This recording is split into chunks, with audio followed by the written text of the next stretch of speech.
Hello, dear audience, welcome back on our YouTube channel Earthquake Strokes. You are watching Earthquake Strokes, and we are informing you about an earthquake which occurred in Indonesia today on 25 February 2022 on Friday at local time 9:39 a.m.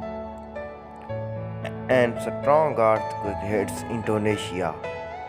United States Geological Survey reported that its magnitude was 6.2.